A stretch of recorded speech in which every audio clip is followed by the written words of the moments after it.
Tuesday, December 7th, 2021 Ordinance Committee meeting for the City of Santa Barbara. Ms. Crisante, if you'd call the roll, please. Councilmember Sneddon.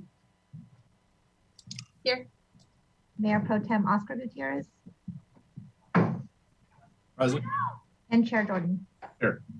Thank you. And we'll move on to public comment for items that are not on today's agenda. Ms. Crisante, if you would see if we have anybody lurking out there and set that up for us.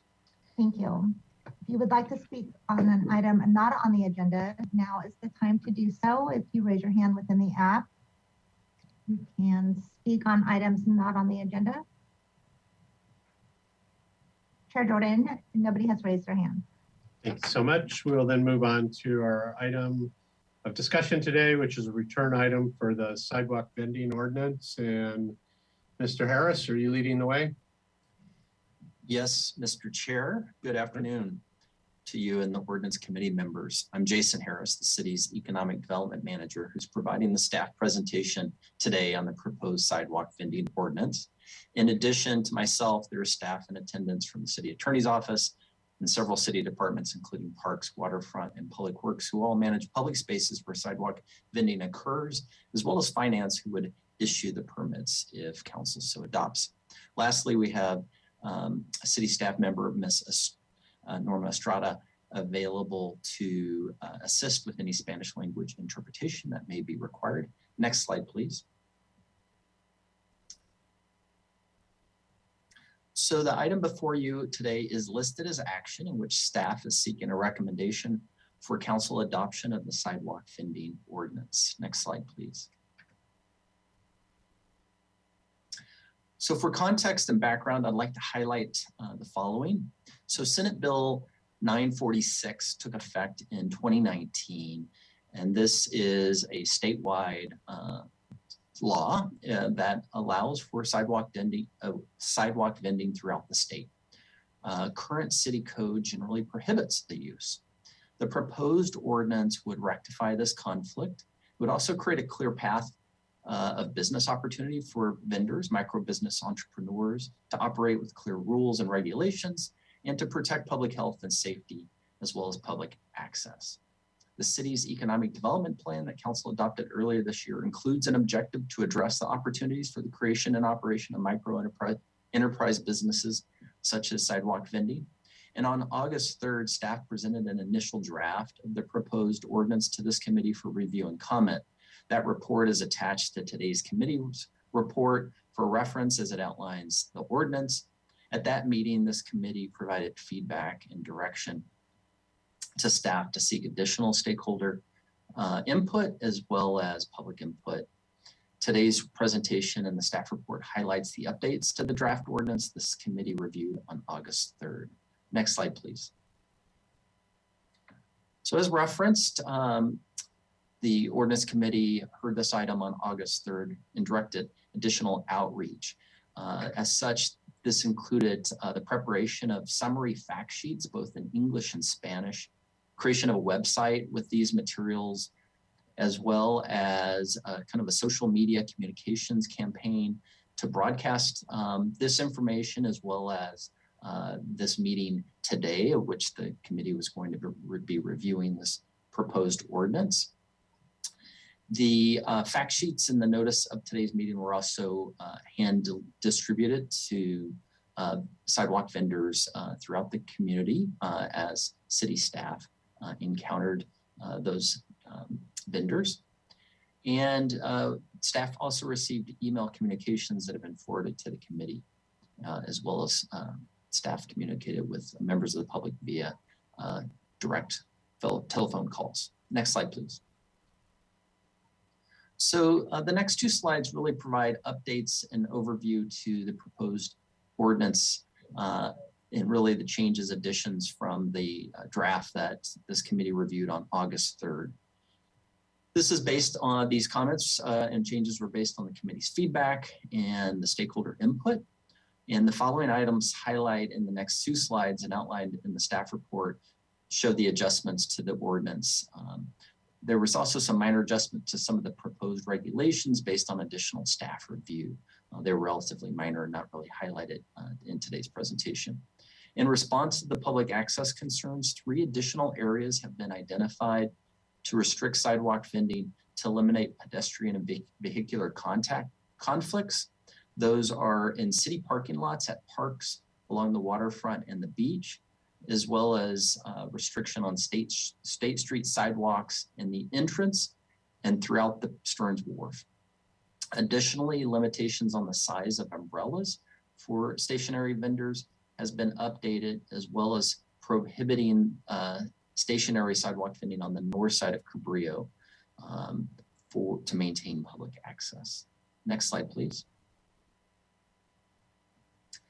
So however, in recognition that this is an economic opportunity, 2 additions have been proposed to permit stationary sidewalk vending on the south side of Cabrillo Boulevard, as long as 8 feet of accessible sidewalk availability is maintained. Additionally, in response to the committee's feedback from August 3rd, sidewalk vending will be allowed on downtown State Street sidewalks during the week of Old Spanish Days Fiesta. Similarly, as long as 8 feet of pedestrian path of travel can be maintained. Next slide, please. So the staff is seeking again a recommendation for council adoption of the sidewalk vending ordinance presented both August 3rd and the updates highlighted today. This concludes the staff presentation on the updates. And at this time, myself and other staff are available for any questions. Questions from committee members? Ms. Snedden, please. Thank you. I just have a quick question. I saw sidewalk vendors yesterday at nighttime with that large flashing light, sort of balloon looking things. And there were 2 of them on Anacapa in a row. And I just wondered if we have anything, any comment on if they're like visually, I found it distracting myself. And I didn't know if that was something that was at all something in the ordinance that we could look at, or how far it goes with what's being vended. Mr. Chair and committee member Snedden, we do speak to sidewalks in that stationary sidewalk vendors in the size of displays. We do not necessarily call out lighting in the case of signage. We do state that signage is available to be posted on vending carts or displays. We could add a prohibition of, blinking or illuminated signage, prohibiting that to that definition to the ordinance if this committee so recommended. Yeah, and I'm not even sure that's what I am recommending. It's what they were selling that was such a large display that it, blocks sort of the intersection of being able to pull out and see to turn. So it wasn't so much, I think, signage that's lit up and on the cart that's festive. I think that's fine. I just wanted to mention that and see, I could see that becoming an issue if there's to get attention for a push cart. It becomes brighter and brighter and bigger what's coming out of it. So I guess maybe for discussion later. Well, Mr. Chair and committee member, let me highlight in the ordinance, it's on page 7, it's section 0.08 operational requirements, subsection C. We speak to the size, and I think committee member Snedden, as you were highlighting the size of the vending cart or display was of concern. And so we do have parameters for the size. The length cannot exceed 74 inches, the width cannot exceed 34 inches, and the height cannot exceed 80 inches. And we also do highlight that if there were umbrella or an umbrella being utilized, that there's some height restriction to that. And so I just from your commentary, I believe we do quantify the size of the displays or vending carts. Is that addressing your area of concern? I suppose in this case, it's what was being sold. Like they were really these really large balloon type things that were all lit up and flashing, and there were many of them. So it wasn't the cart itself or the signage on the cart, it was what was being sold from the cart that was visually impairing the ability to cross an intersection. And there were two of them, so it was over 2 blocks. So maybe something that we can discuss. I'm not sure even how to limit that, but I think everything about the carts themselves is fine in the ordinance, but it was something that just occurred to me when I saw them last night. Yeah. Honorable Chair and Councilmember Snedden, if I may interject, Councilmember Snedden or Committee Member Snedden, you asked whether or not we could regulate that kind of activity. I think the answer is yes. We do not do it in this particular version of the ordinance directly. We, as Mr. Harris indicated, we do have restrictions on the cart size and on the umbrella size. And the point that you make about the product itself creating a visual impairment is a good one that we could consider in future versions. There are locational requirements, and the locational requirements are specifically intended to address the issue that you had about visual impairment, particularly at intersections, driveways, and other areas where there might be a traffic conflict. Our office's recommendation would be to proceed with the ordinance that you have before you so that we can get regulations in place. And then if we have an issue with particular kinds of things like balloons that exceed the size that would otherwise be within the kind of the envelope that we've described in the ordinance, then we can address that. Thank you. That answers my question very well. Thank you. Councilmember Gutierrez. Thank you. I just have a question about the, it says here that Senate Bill 946 became effective in 2019. So that Senate bill, how is it different than what we're proposing? Is it more, are we adding more regulation to it?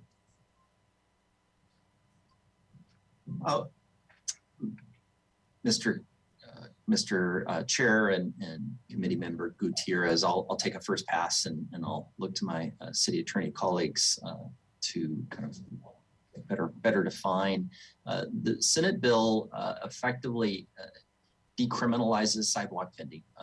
Prior to that statewide legislation being in effect, communities across California had prohibited sidewalk vending in different forms, not unlike Santa Barbara, where we prohibit sidewalk vending in most instances. So the Senate bill, as I understand, the intent was to effectively decriminalize sidewalk vending, allow it statewide, and then effectively regulate, look to local communities to regulate as they see fit. And so this is really a companion piece, I guess, as one could think of, is one we are allowing sidewalk vending, that economic opportunity, but we are putting in local regulations as far as operational conditions and locations where we see the best fit.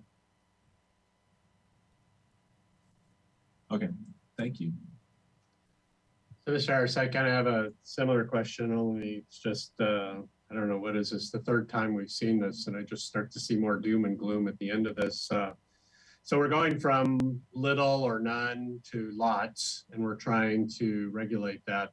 Who's going to enforce it? Is scrolling to my right on all the little boxes over there, and I see Mr. Isaacson lurking from community development, but I paged through this thing and I can't keep track of where, when, how, what it looks like. And so it's nice for Mr. Henschke to say we're going to enforce, but or regulate, but how are we really effectively going to regulate this? I mean, we've had the what I call the fruit guys out covering the entire sidewalk in some places already before this. And so how do we make the step from implementation to regulation effectively? Yes, Mr. Chair, in response to your questions, well, I will add an additional step, which is education. So we need to have a robust education campaign and process to precede enforcement. Secondarily, enforcement as governed under state law, it is administrative citations that are issued. This is, again, no longer criminal type of activity.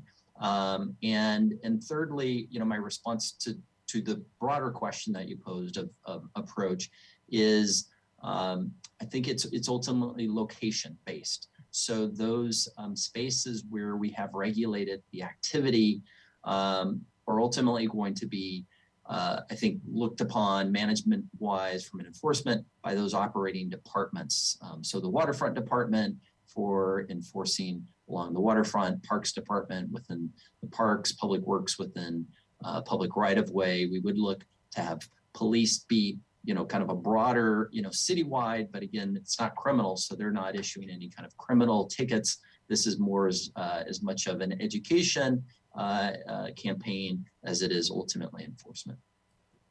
And, Honorable Chair, if I could augment, in response specifically to your comment about, what's going on now, effectively because of the Senate bill, we cannot enforce our existing rules, which is basically an overall ban.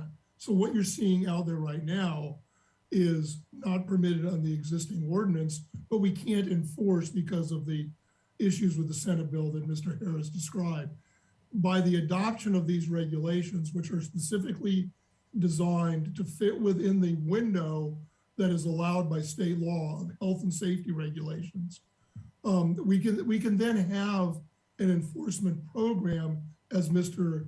Harris described. So we need to get the regulations in place first, because right now the pre-existing regulation that we have, we can't enforce. Good enough. Okay. Any further questions from anybody, or should we go to public comment? Okay, Ms. Crescente, we'll go to public comment on this item. If you would walk us through that, please. Thank you. If you would like to speak on this item, please raise your hand within the app. You will have 2 minutes to speak on this item. Okay, Marilyn Deanhouse.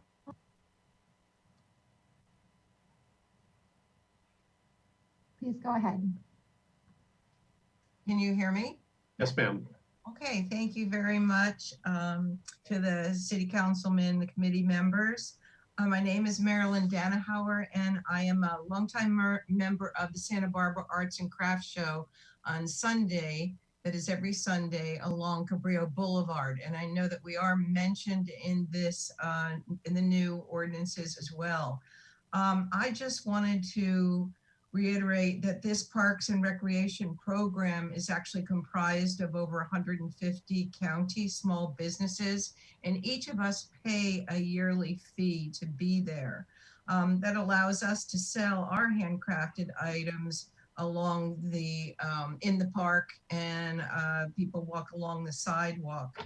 A lot of our, or all of our members are supplementing or earning an income by doing this weekly show. It's been going on for 54 years now.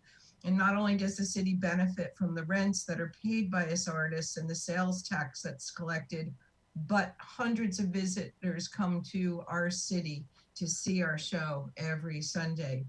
The cart vendors came in mass last summer. They would come with like 6 carts on a flatbed. They would line up in front of our booths. They caused a lot of problems for us. There's other solutions to accommodate them, like putting them down the east side of our show, where they might benefit the show and themselves as well.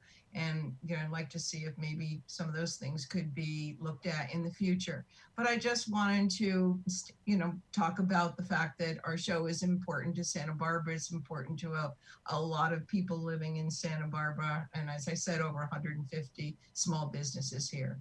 Thank you for your time. You're welcome. Any other speakers, Ms. Crescente? Yes, our next speaker will be Tanda Jacobs. Tanda Jacobs, please go ahead. Yes, hello? Good morning, afternoon. Yes, I am also one of the people at the Santa Barbara Arts and Crafts Show. And we have vendors still 2 to 3 right in front of us. I'm near the Dolphin Fountain where I set up. There's one about 5 feet in front of me, one about 5 or 6 feet to the right where the bridge is. And now they're in front of the gate they built. And then during the summer, we had one on the grass right behind my spot, which we're paying for. It's like our little shop, like Marilyn said, it's our store. And one week, the vendor selling the fruit blocked the artist next to me. The line, of people completely blocked his store or his crafts. And so if they were doing that on State Street, if they set up 5 feet from somebody's front door, would that be okay? I mean, to have customers blocking the entrance, it doesn't seem that they're allowed to block the entrance, have so many people lined up. And now they've been, the people, which there's nothing I guess the vendor can do, but they're dropping their pineapples and everything. So in front of my space is all these little pieces of pineapple, which last week I pushed towards them. But and they cleaned those up, but not to the ones to the left. And I assume they must have health permits, but we, like Marilyn said, pay a yearly fee. And if they want to set up in our spaces, they should pay the same yearly fee. It doesn't seem fair that they can just set up right in front of us. And, they could just go by the Dolphin Fountain. They could just go down somewhere else. And also, I don't know about the cleanliness. I know at the end they pour their stuff in the street, and I've heard that is a problem as well. So thank you very much. You're welcome. Other speakers, Ms. Crescenti? Our next speaker will be Julio Recon Delgado. Julio, please go ahead. Hello. Good afternoon. Good afternoon. I want to say I'm against this ordinance, and I think we should talk to those people before we start putting rules up and applying stuff on them. That's just my thoughts. That's all I have to say. Okay, thank you. Next speaker, Ms. Crescenti. Our next speaker is Nicole Horston. Nicole Horston, please go ahead. Hi, this is Nicole. I am also a member of the Santa Barbara Arts and Crafts Show on Sundays. I also live near where these carts are being set up every morning. They're set up in, looks like a carport, uncovered, out in the open. There's also construction going on this property where they're probably, I'm assuming, construction dust and whatnot going on. So these fruits are sitting out in the open. I don't know how long they've been there, but I mean, if I see them there in the morning and I see them, trucked off to the show on Sundays in mid-afternoon, I can only assume how clean these products are, how long they've been there. It looks like it's being run out of a house. And so I'm just really concerned about the cleanliness and the health and safety of those who are going to be consuming these products that these people have been putting together. So those are my concerns. Thank you so much. Next speaker. Chair Jordan, there are no more individuals who have their hands raised. Once again, if you'd like to speak on this, now's the time to raise your hand within the app.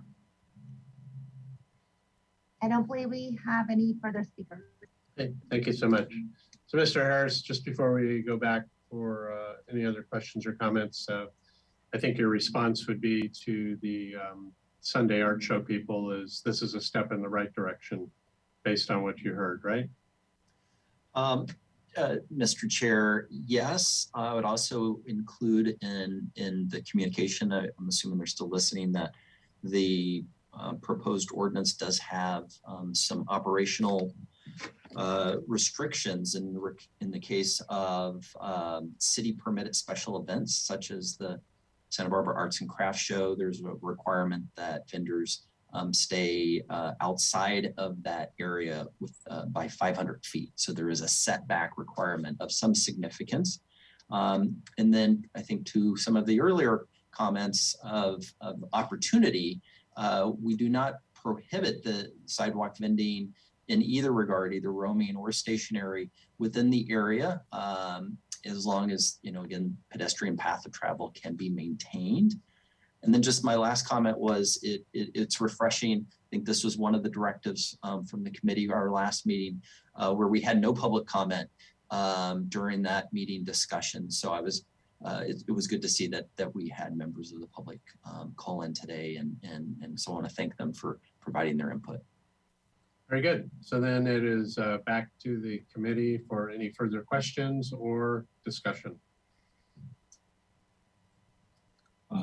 Thank you, Chair. I do have a question.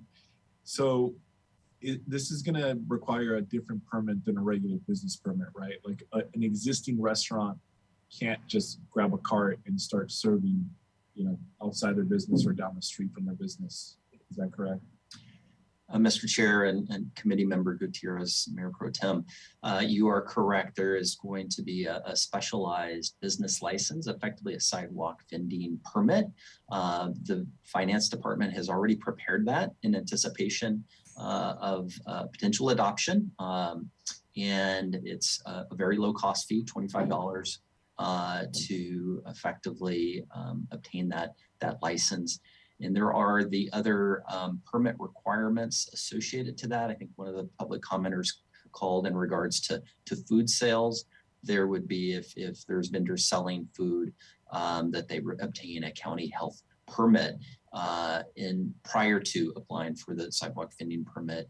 And there's an obligation within the proposed ordinance that all of these permits be attached and visible on the vending cart or display that they're selling from, to ensure that they're in compliance, both from the public health safety standpoint, as well as operating a business here in Santa Barbara. Those requirements are not in place today without an ordinance in place. Okay. Honorable Chair, may I further answer Councilmember Gutierrez's question? The definition of sidewalk vendor expressly excludes the owner, employee, agent, or independent contractor of a business having an established storefront or other fixed location in the city. So if you have an existing business, you are not allowed to be a sidewalk vendor. Okay, so I'm just thinking out of the box here. So let's say there's a professional photographer, they take family portraits, and they wanted to set up on the street to have people pose for pictures. Would they be exempt from being able to pull a permit to do that because they already might have their home address or some other location as their business address? That particular example would not fall within the scope of this ordinance at all. And so I couldn't say that is not a type of business operation that would be covered by this. And to the extent that it was an outdoor business operation, that might be addressed in another ordinance. For example, the outdoor, we're currently considering amendments to the outdoor dining license agreement. That might become an outdoor business agreement. That would be different from sidewalk vending, but that's not a sidewalk vending operation. So would it be accurate to say that this is more for selling products as opposed to providing services? Yes. So if there was somebody who sets up a massage chair, that would require a different type of permit, or that wouldn't be allowed? That's correct. Sidewalk vending is specifically defined as the sale of food or merchandise from a vending cart. Okay. So you need a cart. You need to be selling either food or merchandise. You're either mobile or you're stationary, but it's limited to those kinds of activities. Other activities on the sidewalk, commercial operations on the sidewalk, like you're talking about, are already completely prohibited by the ordinance unless there's a special exception like we're doing on the promenade. Gotcha. So artist who paints somebody's face or draws somebody's face, that's prohibited. Except, for example, within the context of the art show or some other specialized event or permit. Gotcha. Okay. And when it comes to having access to get the permit, I know that in previous meetings I suggested some sort of, vending machine, if that was possible, something that makes it easy for these vendors to be able to access the permit. Is that something that we could implement in this? The ordinance already has the most expeditious permitting process that we could devise. Basically, you need to get a business license permit, and you have to come in and get that. But it's a very streamlined process within the finance department. I don't know if we could set up a vending machine. That's not a legal question. I'm just trying to think in the 21st century here and try to make it as easy as possible so people don't have excuses as to why they don't do it. You see what I'm saying? Yes, I understand.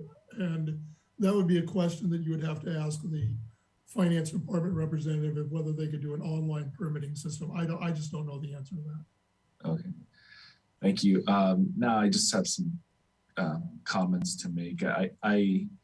I understand the purpose of this, and in theory, I'm supportive of it, but as it is now, I don't feel comfortable sending it to council because, we get comments from the community that we make running a business here too complicated or that we're not business friendly. And I feel that the way that this is now, it doesn't necessarily prove those statements wrong. And I also am wary of the optics of it possibly coming off as a bit prejudice, I guess is the best way I can say it right now. But yeah, that's how I feel about it as of right now. Thank you, Chair. Other questions and comments? Chair Jordan, I have a. Councilmember Sneddon. Thank you. Sorry, takes a little bit for your screen to come over my way. Yeah, I think the raising the hand, is that what we're doing? We're raising our hand. I don't know really what we're doing anymore. Yep. I think the raising the hand moves us up to this spot. So okay. Might help. At any rate, I do think we need to honor all the businesses that are trying to exist and grow in Santa Barbara, and I think this ordinance maybe strikes a balance there of not hindering street vending and allows that and gives framework for it to continue and to grow even. But then when we heard from the callers about how it might impact the businesses that are already in place, then this sort of balances that out in the way that I'm looking at it. So I'm comfortable moving this forward. It's not as restrictive as it could be, and it leaves room for change in the future once this is in place. But if there are elements of this that need to be loosened up, I'm also open to that. But I do think we need something in place to protect the businesses that are already in place and struggling quite a bit. So I think somewhere in there, there's a balance in that. Very good. I would tend to agree with most of what you said there. This seems to me to offer a path for those who want to pursue it, not necessarily a, not a path or a challenge. It's just you have to follow a path. I don't know any statistics on how many of them involve food versus how many of them involve trinkets, but everybody in this town that's done anything with food, whether they're in a hotel or a restaurant, has had to jump through a million hurdles, both with the city and the county, to be able to safely serve food. And I certainly don't see offering a shortcut there for food that's carted up and down the street. I think those should be just as stringent. And if it's just a trinket or whatever, a product, not not not food. I think also that we do owe an obligation to protect not just our bricks and mortars, but also our other special historical type events that occur like Fiesta and the art show. And again, just offer a path for people who will do the work to pursue it, not just ignore it and let the conflict and the tensions go. So I would be ready to further it along and have any other conversations at the full council if somebody would want to make a motion. Go ahead. I'll make that motion, Chair Jordan, and then with the invitation to Mayor Pro Tem Gutierrez, if there's anything in there that is particularly cumbersome, or certainly want to be sensitive to that as well. So in the absence of that, I would just move this forward to council so it can be discussed further there. And I'll second it just to do that, with also the same invitation to Councilmember Gutierrez is between now and then maybe flesh out some particulars that he would want staff to offer alternatives on and get those in front of staff so they're part of the discussion at council. Any further discussion? Okay, then Ms. Crisante, if you would call a roll call on the staff recommendation and our comments. Okay, it's moved by Councilmember Snedden to forward staff recommendations to council, seconded by Chair Jordan. Mayor Pro Tem Oscar Gutierrez. No. Councilmember Snedden. Yes. And Chair Jordan. Yes. And so that passes 2-1, and we'll all get another shot at it to chew it over and then possibly improve it when it comes to council. And that's our only item for today. So we will adjourn, and full council will start at 2 o'clock today. Thanks.